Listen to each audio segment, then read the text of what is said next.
قلت زدنی، میں نے عرض کی یا رسول اللہ صلی اللہ علیہ وسلم مجھے اور نصیحت فرمائیے۔ قال ایاک وکثرۃ الضحک، اب صلی اللہ علیہ وسلم نے فرمایا زیادہ ہنسنے سے محفوظ رہ،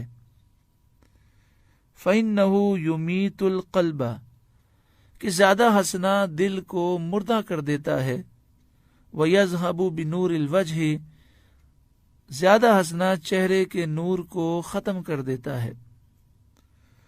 قلت زدنی، میں نے عرض کیا رسول اللہ صلی اللہ علیہ وسلم اور نصیحت فرمائیے۔ قال قل الحق وإن كان مرا، حق کہے اگرچہ وہ کڑوا ہو، اگرچہ لوگوں کو برا لگے لیکن حق بات کہے۔ قلت زدنی، میں نے عرض کیا رسول اللہ صلی اللہ علیہ وسلم اور نصیحت فرمائیے۔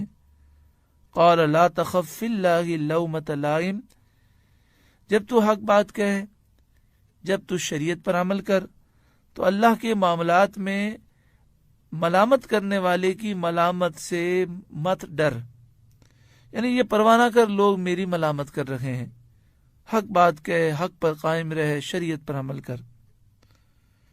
قلت زدنی، میں نے عرض کیا رسول اللہ صلی اللہ علیہ وسلم اور نصیحت فرمائیے۔ قال لیحجزک عن الناس ما تعلم من نفسک، لوگوں سے وہ بات روکے جو تم اپنے اندر جانتے ہو، یعنی جو عیب تمہارے اندر موجود ہے تو اس عیب پر دوسرے کو ملامت مت کرو بلکہ اپنی اصلاح کرو۔ ملامت کرنا اور چیز ہے اور کسی کی اصلاح کرنا اور چیز ہے۔ ہمارے اندر کوئی عیب موجود ہے، ہمیں چاہیے ہم اپنی بھی اصلاح کریں، دوسرے کی بھی اصلاح کریں۔ اللہ تبارک و تعالی ہم سب کو تقوی اور پرہیزگاری سے مزین فرمائے۔ مسلم شریف دوسری جلد صفحہ نمبر 317 حدیث نمبر 2564 میں ہے، پیارا آقا صلی اللہ علیہ وآلہ وسلم نے ارشاد فرمایا وَكُونُوا عِبَادَ اللَّهِ إِخْوَانًا، اے اللہ کے بندوں بھائی بھائی بن جاؤ۔ المسلم اخو المسلم، ایک مسلمان دوسرے مسلمان کا بھائی ہے۔ لا یظلمہ ولا یحقرہ ولا یخذلہ، وہ دوسرے مسلمان بھائی پر نہ ظلم کرتا ہے، نہ اسے حقیر سمجھتا ہے، نہ اسے تنہا چھوڑتا ہے۔ التقوی ہا ہونا، آپ نے فرمایا تقوی یہاں ہے۔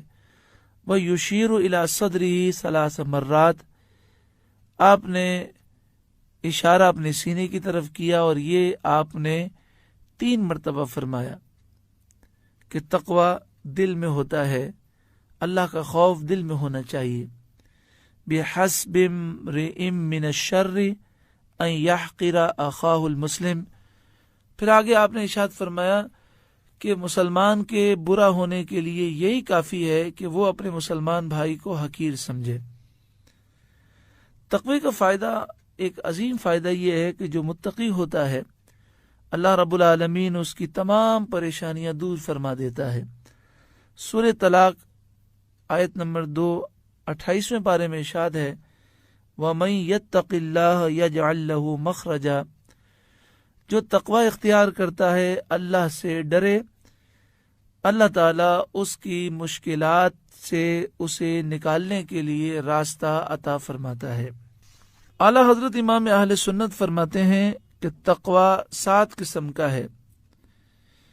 ایک کفر سے بچنا، دوسرا ہے بد مذہبی سے بچنا، تقوی کا تیسرا درجہ ہے ہر کبیرہ گناہ سے بچنا، چوتھا ہے ہر صغیرہ گناہ سے بچنا، پانچواں ہے ان چیزوں سے بچنا جو شبہ والی چیزیں ہیں، چھٹا ہے شہوتوں اور لذتوں سے بچنا، اور 7واں درجہ ہے کہ توجہ اللہ کی طرف ہو، غیر کی طرف توجہ کرنے سے بچنا۔